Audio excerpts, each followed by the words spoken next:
Preparing. Okay, everybody, we're live on Facebook now. Thank you, Maya.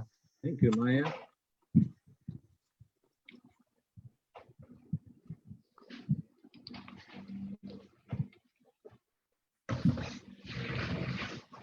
Maria Jose. Buenos días. Right, so it's 9 o'clock. Let's go, guys. Good morning, good afternoon, good evening, my friends. Buenos días, buenas tardes, y buenos noches, amigos. Welcome to 2022 ABF Online Talk, Passion for Birding. Let me say it. Is it Passion por la observación de aves? Is it right? It's right. Thank you. So ABF teams up with WBC, the World Birdfairs Council, once again in April for the Month of America series. We will take a whole month in April traveling to different bird fairs in North, Central, and South America. We are very honored to invite our old friend, Horacio Matarasso, to take the first bet, talking about the South American Bird Fair. Horacio, our very old friend, is the chairman of the committee of the South American Bird Fair. You know, today is the 1st of April. It's April Fool's Day, but we don't fool around. You know, we are serious birders. More than that, you know, we are serious bird fair organizers. So let's follow Horacio's footsteps to South American Bird Fair. Horacio, Thank you. por favor. Ni hao ma. Good morning, everybody. Okay, I will share. I prepare a short presentation. Good morning, everybody. Today we are presenting the South American Bird Fair, but I see a lot of people here who have been in one or more of our bird fairs. The bird of our bird fair is the Andean condor. It's very important in our continent, in the mountains. We have, I will talk later about the Andes, and we choose this special bird, very big bird, and it's also the national bird of 4 of the 13 countries of the continent, the Andean condor. It's Chile, Colombia, Bolivia, and I think Ecuador. There are some Ecuadorians here. Yes, Francisco say yes. Okay, there is South American, the continent of the birds, and today I'm here living in Buenos Aires. Here is Buenos Aires, where is the big river, 50 kilometers to the other coast with dolphins is the Rio de la Plata, and I'm here. It's fall here, and it's cold. Okay, this is our South American Bird Fair. Is now perhaps the biggest birders meeting in our continent. We started 12 years ago. We started to prepare the first one 15 years ago. We hold the Argentinian ornithology meeting, but it was a meeting of ornithologists from universities. I am also ornithologist. And at this moment, in 2005, we invite birders, not ornithologists. And after that, we ask the people about if they like or not the meeting. And ornithologists say, we enjoyed a lot the presentations, science presentations about the new researches and all kind of things. But the birders enjoy different things, like the birding in the morning and the lectures in general lectures. So we understood that there are 2 different things, and scientists need different spaces than the birders. And we started with the South American Bird Fair. And now it's a big meeting with around 1,000 attendants every year in a different country. We move through South America. We have been in Brazil, Uruguay, Chile, Argentina, Colombia, etc. This picture is in Colombia. And our first one was in Patagonia, in Argentina, with people, even in the first one, we had people from all the countries.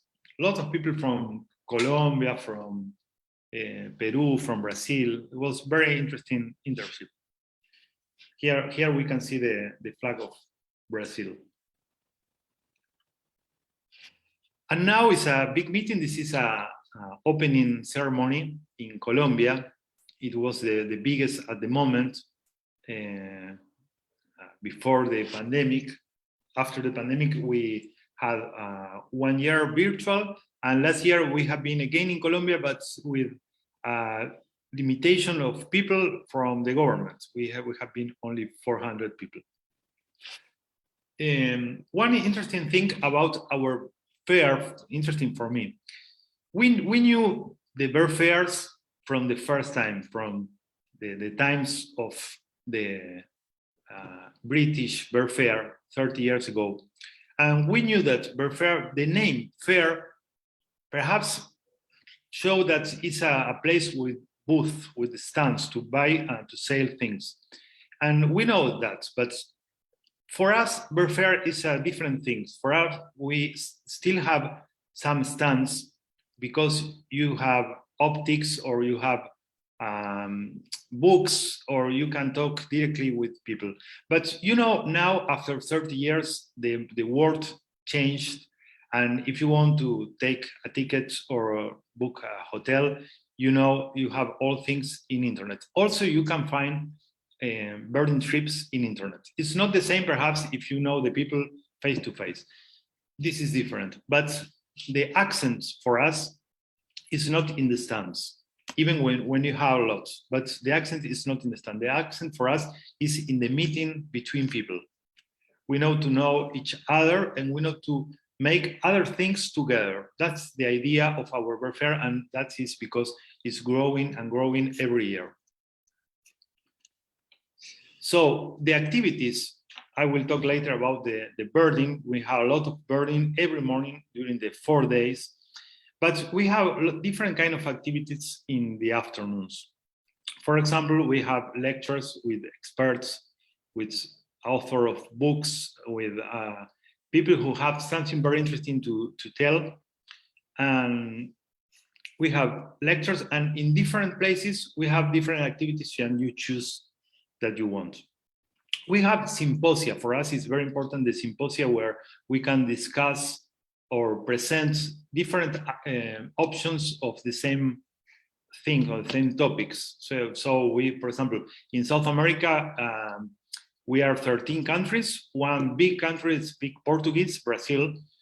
There are 3 little countries who speak English, Dutch, but there are 9 countries who speak Spanish, the same language. It's a big continent with a lot of people who speak Spanish, but in every country, the common name of the species are different. So we discuss, for example, in the symposia, is it possible or not to have the one name? Or we discuss about the use of the playback or different kind of things. It's interesting to see the same thing from different points of view. Also, we have a very important symposia about education. Every year, people from all the continents send the experiences made with successful, and there are a commission of experts who choose the best 5, and they are exposed. We can hear about these experiences to do the same in our countries. Every year is new 5 experiences with successful experiences from 5 different countries. So it's very interesting. The space for schools, for children in our fair is very important. We have stands for children and activities for them. But the symposia of education, formal or not formal, is for adults and for teachers. Also, we have workshops and courses. It's very important for us to improve our skills as birders.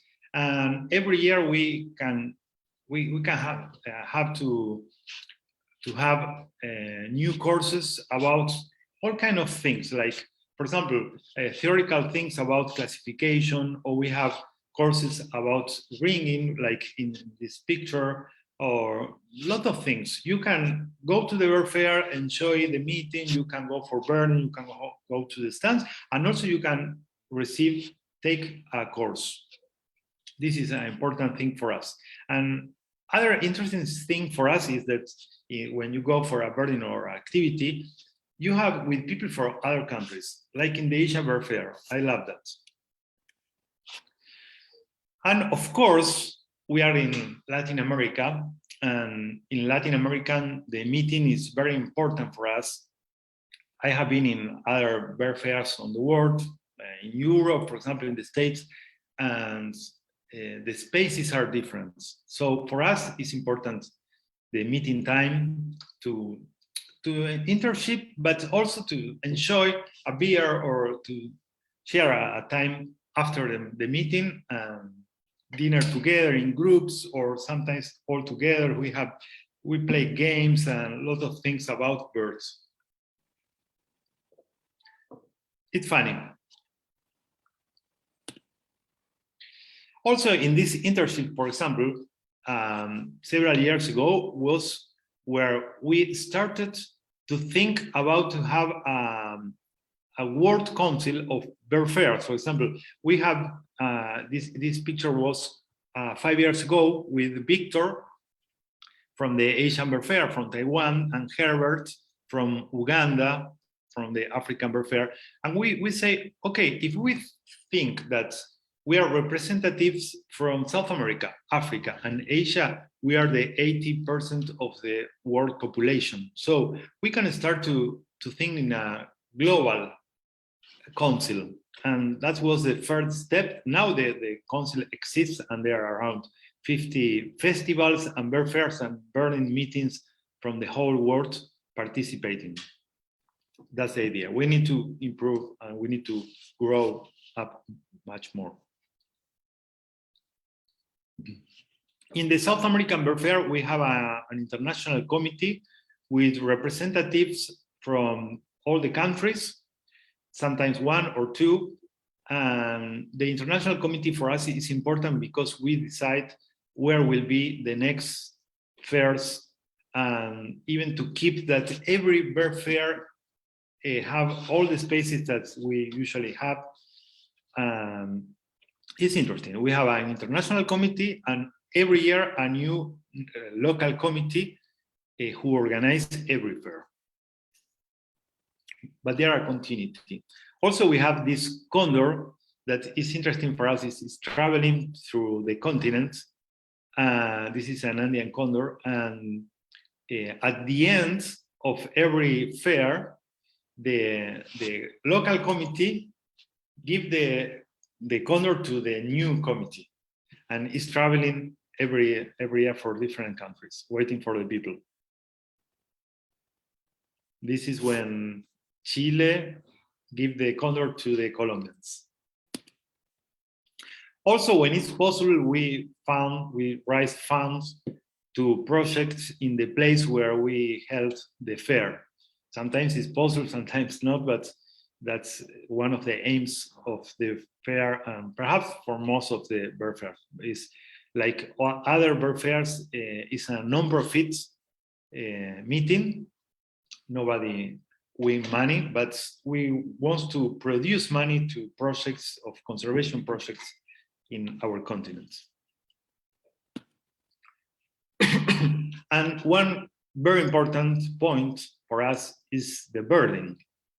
This picture, the first picture, is in Brazil. South America is the continent of the birds, and we want to show the best birding possibilities. The bird fair is 4 days. Every morning, in the first 3 days, we have birding trips. And the fourth day is a full day birding trip. But also we have pre and post tours of the fair every year. That's one of the ideas, because if you come from Asia or from faraway places, you want to be more than 4 days usually. Always, even if you are 1,000 people in the bird fair, we divide in perhaps 80, 100 small groups, every group with a guide in a van, and we go everywhere, because all of us, we know that it's not possible to have a birding trip 100 people. So we divide in lots of very small groups everywhere. You choose, before go to the bird fair, you have a list, and you say, okay, first day I go to this place, second day I go to that place, and you have all your list. Perhaps it's one of the most difficult activities, issues for us. Organize, have a lot of guys, have a lot of bands, put where every meeting point at the morning, 5 a.m. in the morning, sometimes it's very hard.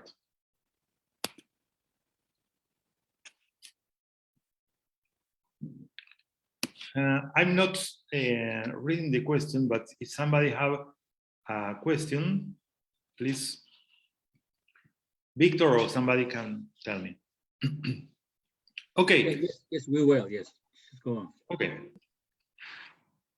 Well, I will take very shortly about the environments in South America, because we have, like every continent, lots of environment, but let me introduce.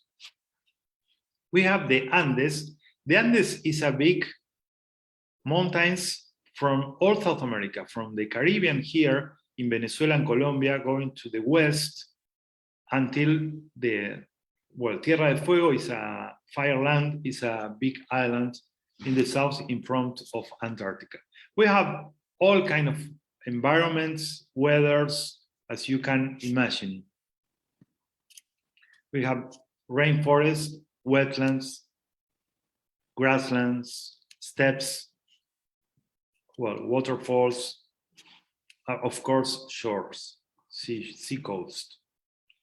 And I love this map showing diversity of our world. It's not bird diversity, it's general diversity, including birds and mammals and all.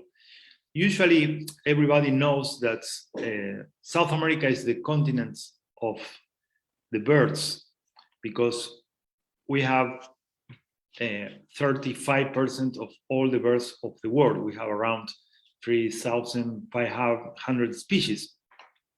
But when you ask, where are more mammal species in the world? In which continent? Somebody can give the answer?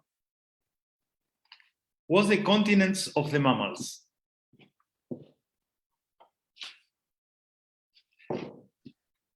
South America? Yes, because when you say, usually people say Africa. Of course, Africa have the big mammals, but the number of species is bigger in South America. Africa have, perhaps we say usually Africa have more number of documentaries, because if you see in the TV all times you are seeing mammals of Africa. But we have more number of mammals, we have more number of insects, more number of plants. Even 55% of all the amphibians of the world are in South America. So it's a continent of a great diversity. If you see the red, for example, even if you are in the green areas, you have great diversity. But if you go to the red is incredible. And look at how red is South America. You have here in Uganda, for example, these mountains, where are the gorillas and the chimps. But if you see the continent, it's just 1 point. This is not to compare, because I love Africa. I go every year. But if you come to South America, you will enjoy an amazing diversity. All kind of group. Every country where you go, you will find endemics and lots of birds and all kind of animals. This is the map of the most diversity of endemism, bird endemisms of the world. That is in the Andes and some here in the coast of Brazil. And at the other hand, you can see where are the humans? Oh, sorry, it's in Spanish. Where are the humans? So we have the diversity in places where, like, for example, in the Amazonas, or look at here in Patagonia, where you have less than one person by a square kilometer, less than, perhaps half person by square kilometers, even less in the Amazonian rainforest. So amazing places, incredible places with diversity. For example, we have in Peru, if you look at the books, where is the national park of the world, which more number of birds, and is in Peru, is called Manu. If you go to Manu, you have a road, no pavement road, of course, in 200 kilometers. And in these 200 kilometers, you have 1,000 bird species. 1,000. You can see every day a lot of them. Lifers, 100 lifers, not every day, but a lot of them. So it's amazing country for, I choose every day to live here in South America. This is to understand a little more. You have these environments, natural regions. The dark green are our rainforests. We have two different kinds of rainforests. This is the most famous, is Amazonian rainforest, and also here Chaco. But we also have the Atlantic rainforest here in Brazil, Paraguay, Argentina. That is a tropical rainforest with 1.5 million square kilometers in the continent. We have conservation problems like everywhere, but we have very big areas with non-touched rainforest, with people living there, with birds, amazing birds that, you know, the harpy eagle is the biggest eagle, or mannequins, and it's impossible to say all the birds that we can see in the rainforest, even families that only lives in the neotropics.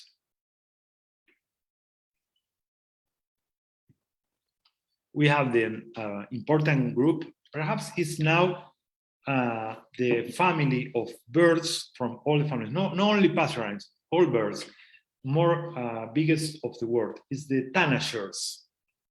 Tanagers are in South America very pretty, colorful birds. If you have been, you will, of course, you saw one of them or more. Also, we have a different kind of tropical woodlands, some forests, but the rainforest, you have rains all year round. But when you have a dry season, you have a different kind of forest. In different places, usually more driest, including, for example, a kind of Chaco forest with macos, with ant wrens.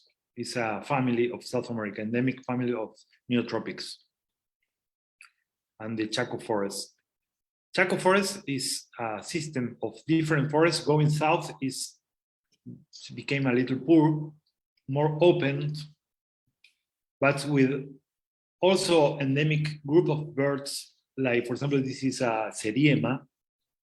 There are two different species, and more tanagers like this yellow cardinal. It's not related to the cardinals of North America. Yellow cardinal is a kind of tanager. Also, we have deserts, like, you know, the driest desert of the world is here in this west coast in Peru and Chile. Is the Atacama Desert. There are places I remember talked with a man who was around 70 years old, and he told me that he never saw rain in his life, never, after 70 years. I can't believe it. Also, we have, in the deserts, we have kind of steppes in the high mountains, but we have plains. You are at 3,000 or 4,000 meters over sea level, and you have a flat here in the Andes that we call Puna. It's a kind of plateau, including Peru, Bolivia, Argentina, north of Argentina, and north of Chile. You can imagine it's plenty of endemic birds who spend all year round there in this area, including plovers, including, like, for example, this plover, including different species of flamingos in salty waters. Well, a lot of things that you can find there. And also, only you will see if you go there to the highest places. Well, in Chile, here, Chile have an endemic shrubland, also with endemic birds on the coast, where is the capital, around capital Santiago. This is a kind of tapaculo. Tapaculo is a family of birds typical from the Andes. They are also out of the Andes.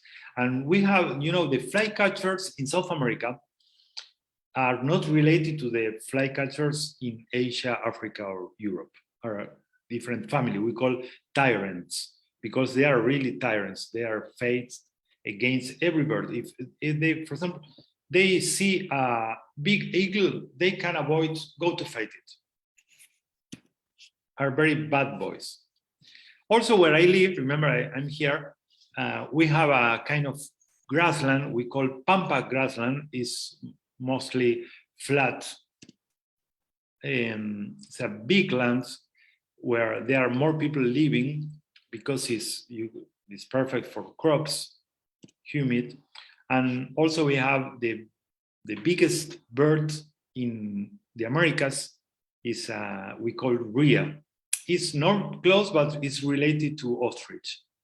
We have two species, one in most of South America and other in Patagonia, South Patagonia. Also, we have the tinamu, other related family with the rheas, but it's different, a different order, tinamus.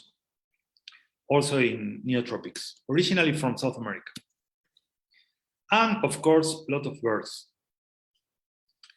This is a strange-tailed tyrant who usually lives in all the grassland now in Iberá wetlands or around the subtropical grasslands. Well, also we have forest. This is in Patagonia, we have forest in the mountains, the blue things. This is a special forest connected with forest in New Zealand and fossils in Antarctica, because used to be all connected in a big continent called Gondwana, Now we have the same genus of plants. It's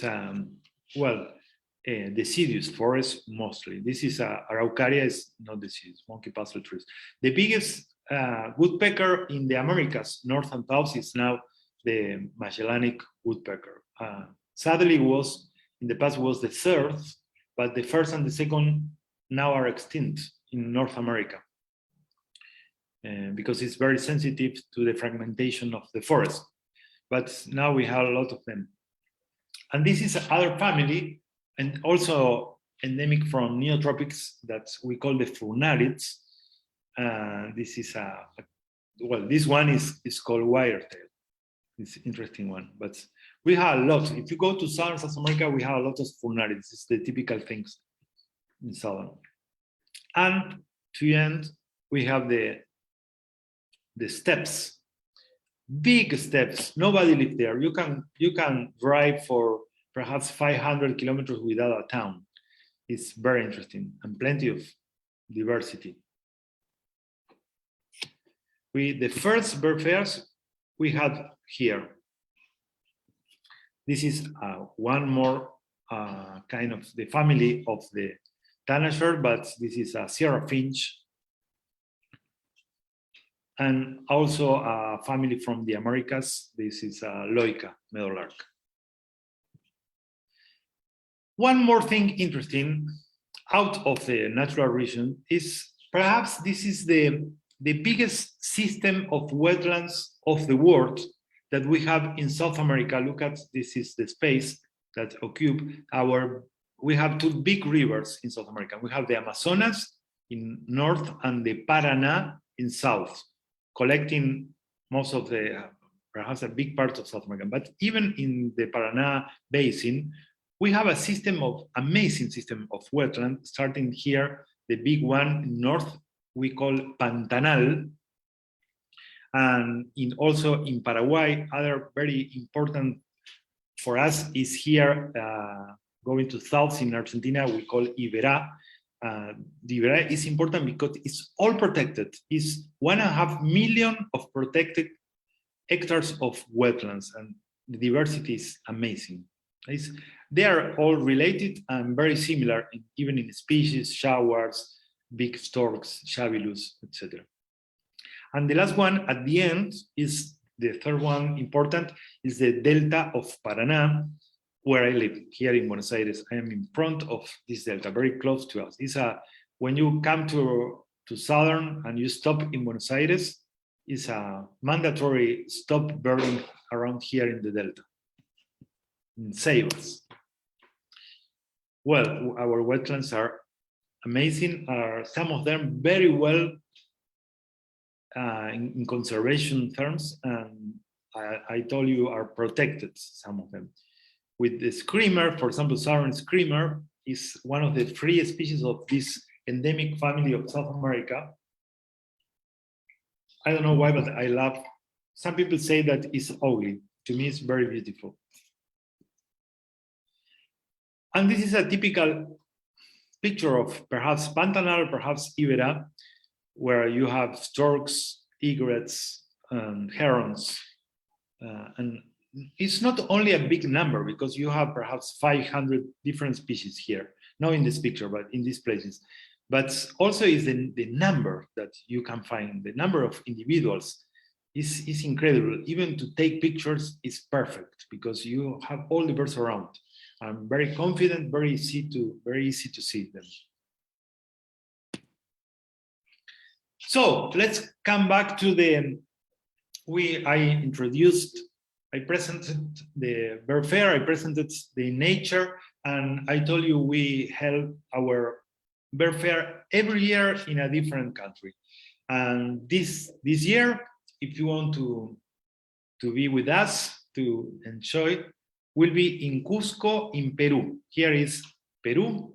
You know, the Ecuador line is crossing here, so it's a tropical country, but with a lot of weathers, because you have big mountains, and you can go to Peru, for example, and where we are going will be in Cusco. I will tell a little more about Cusco. And will be in October, 27 to 30 in October, and you can take note, please, of the website to next bird fairs, but I also will tell you, look at where there is Peru.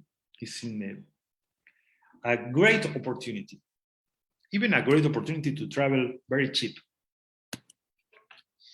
And next year will be very close in Ecuador. We are going to Quito, in another incredible, amazing place. And 2024, we are going to Paraguay, in the Chaco and other regions around. It's an amazing place.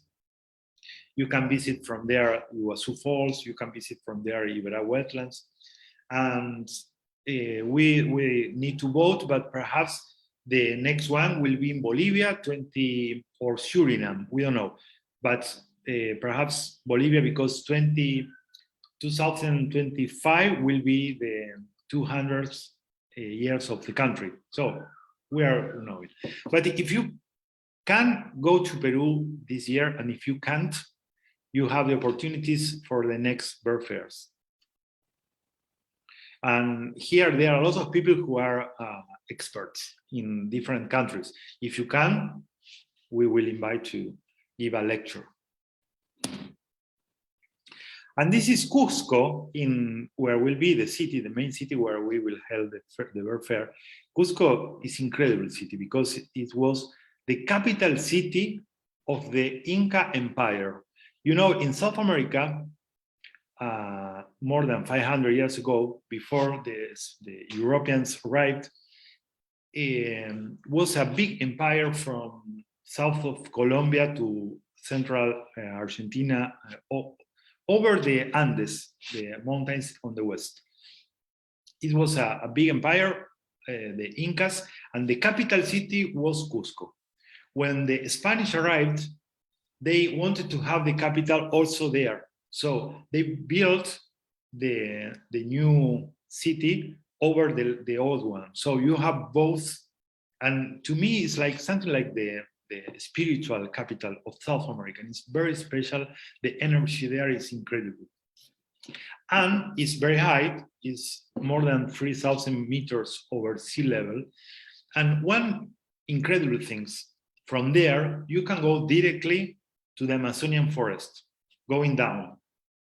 Even from, if you want to go to the famous national park Manu, where I told you, it's from Cusco. But if you go up, you can birding at 4,500 meters over sea level, where is the highest forest of the world, because you are at 4,500 and there are special forests, and I have been there, and it's like to walk in the moon at this altitude. And all the birds are endemics there. Birds who only live there. Is incredible. And of course, perhaps, I don't know if you know, but for us it's very important, the sacred city of Machu Picchu, where you go is just 1 hour from Cusco. Even with endemic birds like the Inca wren that you can find there. And of course, everybody who go to Peru and go to Cusco is a almost mandatory visit to the sacred village of Machu Picchu. It's incredible. Of course, you will see Andean condors. Somebody told me that several days ago, a group of tourists from Machu Picchu saw the Andean bear who live around the city, because you have all our rainforests around. It's an incredible place. Of course, you will see hummingbirds. Every bird fair where you go in South America, you will see hummingbirds. A lot of them. So this is the invitation to the next one, October 27 to 30. I wait for all of you in Cusco, in Peru, and in the next bird fairs from here. Well, thank you so much, Victor. If you are there, thank you, Scott. Gracias, amigo. Gracias. That's really good. Mike said that is a dream destination. Mike, we wait to have you in the bird fair in Cusco. I guess the crowd is burning, you know, because everybody wants to go to South American Bird Fair. Okay, thank you so much. Now we're taking questions from the participants. Just please show me your hand, and you know you may ask your question. So Horacio, you may stop sharing now. Yes. Okay. Brilliant, brilliant. Well, you know, we have 38 people now. Now this is record high. Thank you so much. So, okay, Pancho, you're the first. Just go ahead. And Scott, Yes, you're next. good morning, everybody. I have applied for the bird fair in Cusco, Horacio. So I'm going to be there. Hopefully, if I get an answer from the people I have been written to, and I have not had responses. So who do you write to in order to apply? Because there's no feedback. I applied. I wrote twice. I don't know why. Let me write the email just to confirm if you are writing to the correct email. Is info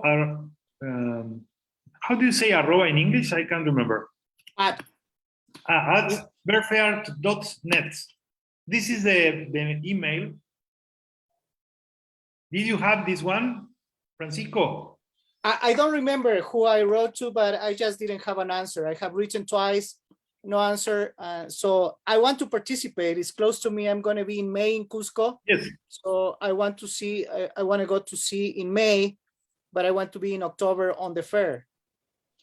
Okay, just in case, I'm writing my personal email of the Bird Fair International Committee. Fantastic. Thank you very much. Okay, you can copy to me. Okay, I've seen a lot of friends here. Yes. Okay. Yeah, Scott, go ahead, please. Okay. Now, thank you, Horacio. That was a wonderful presentation, very interesting. And it looked like your affair is very educational. I had one question in terms of languages. Is it usually in Spanish and then translated into Portuguese, or how do you, or English? Okay, thank you.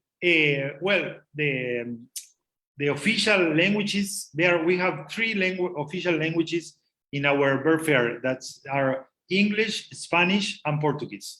And we have, for example, lectures in all of them, and we have translation to English and to Spanish. Thank you very much. I forgot, and here Fernanda from Patagonia remind me to say that one special point of our bird fair is the food, the local food in everyone, because we love to not only to drink, we also love to eat. Of course, yes. All right, are there more questions for Horacio? Okay. One thing that I didn't say, that the fee of the bird fair is very cheap, because you can participate in all the activities, and the cost is usually around $50 American. I don't know, everyone will translate. So you can do all kind of activities just for $50 American. So it's very cheap. And the lodging and the food is also very cheap. You mean it includes everything, like the morning birding and the lectures, everything? Usually everything, but sometimes the birding trips in the mornings have a special cost if you need to take a van to go far away, for example. But also it's very cheap always. Yes, and yes. You have for free if it's very short. Okay, thank you. Since now we have so many people here, why don't we take the first photo group here, the first group photo here, all right? So everybody. Alejandra, take out your face mask for the picture. Alejandra, yes, your mask. And Nino, please turn your camera. Maria. Todos enciendan sus cámaras. Yes. María José, Teresita, William, Carlos. Okay. All right, now please look at the camera, everybody. Okay, just freeze for a few seconds. Okay. All right, okay, let's go. 1, 2, 3. Thank you very much. This is the first group photo. Okay, then let's take the second, because now we're more than 30 people. So from Chile. One. And Paul, no te vemos la cara, te vemos cortado. Yeah. Monica, Cesar, Hilda, Arina, and Maria again. Cynthia. William. Hello, William. William from Patagonia. Monica Covelli, Cesar. Yes, and well, Nino. Maria Los Angeles from Chavarria. Nino and Shirama. Okay. No, he has not connection enough. No. Arina, no. No, okay. Okay. So let's do it, all right? Okay, again. 1, 2, 3. Look at the camera and smile. Thank you, everybody. Thank you. Okay. Hola, Hilda. Okay. Let's go on. Ahí está María José Claudio. Wow, so many people here. There are people who have been in a lot of bird fairs, like María José and Claudio. Perhaps if we made 11, perhaps they have been in, I don't know, 9, 8. Okay. And you know, here in this month, you know, we will have 5 talks I mean 5 bird fairs in America. So today is the first one, and next week, who's the speaker next week? Horacio, do you remember? Fabio Fabio, from yes. Colombia. Fabio, Yes. From Colombia, Yes. talking about the Congreso de Avisturismo, right? Mhm. And the third speaker is Guto Carvalho. Guto Carvalho from Brazil will About avid present. star in Brazil. Yes. Okay, and the fourth speaker is from the USA, the Monroe Bay Festival in the US, Chris Cameron, Mhm. right? And the last speaker is Flavia. Flavia is here with us. Flavia is from Panama. Flavia. Yeah, talking about the Panama Bird Fair. Where we want to go. Yeah, we want to visit all the bird fairs in America, All the bird fairs. from north, central to south. 'Cause it's Even really- in all bird fairs in Asia, in Africa, in Europe, of course, every bird fair, of course. every That's why we have weekend. The Worl Birdfairs Council. Okay, so if there's no more questions, we will call it a day today. So thank you again, Horacio, for the great presentation. You really make us exciting. Thank you. And yes, Mike. Yeah. Good evening, good morning, everyone. Not a question, but really just a assurance to everyone. I think everyone wants to go to South America. It's such an interesting place. But the main concern would usually be the language.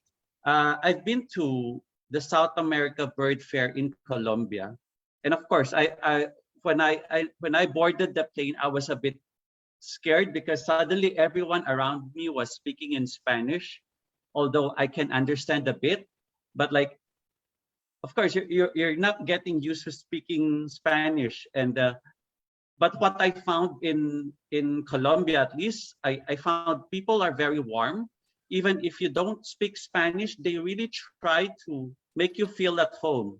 I always tell Horacio that one of the best birding tour I joined was when all my companions cannot speak English. And we were just using sign language. I'm speaking in plain English. They are speaking in plain Spanish. And we had such a fun time together. So I really enjoyed my visit to Colombia and the bird fair there. So I encourage everyone to visit, to join the South America Bird Fair. Thank you, Mike. And Yes. hopefully everyone will come to Asia too. I hope so. Yes, I've been to Colombia, for the Congreso de Avitusmo, and it's really great.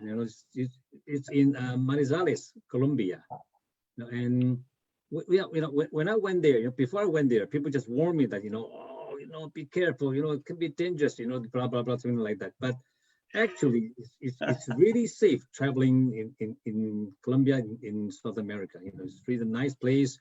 The weather is nice. The habitat's fantastic. Birds are awesome.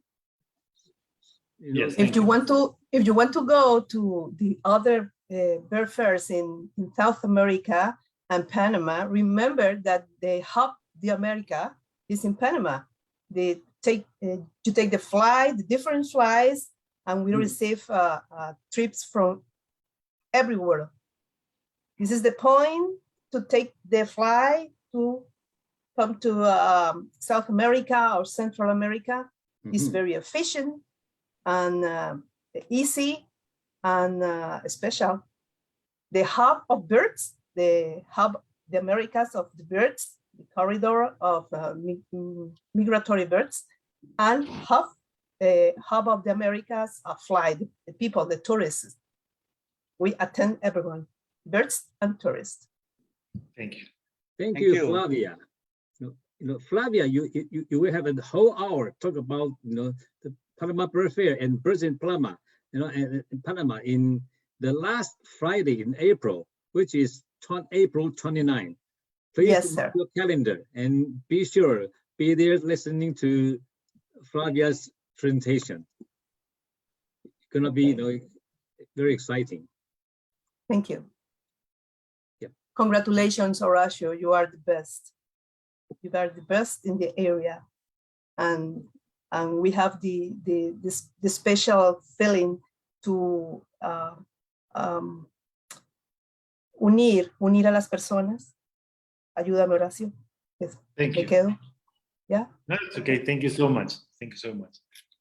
So I'm not the only one drinking mate. Also, Javier Piquilchen is drinking mate. Right. Salud. Cheers. Salud. Salud. Ah, Maria Jose, we are a lot of us drinking mate. Diego. Horacio, I know, Diego. you used to share mate with everybody. Now, but what about now? Are you still sharing mate with No, people, with friends? It's no more allowed. It's no more allowed after COVID. We Okay. don't like to. Also, when you are very close friends, where all of us we had COVID, for example, and with full vaccination, sometimes, but people don't like more to share. So COVID really changes people. Who's from Colombia here with us now? Today, don't No. think so. No. No. No Colombians today. No. They Nobody. don't drink mate. I remember, when I was in Colombia, people just like hugging. They like hugging, they like kissing the faces. What about now? I mean, what about social distancing? Are they still, doing the same, hugging people and kissing?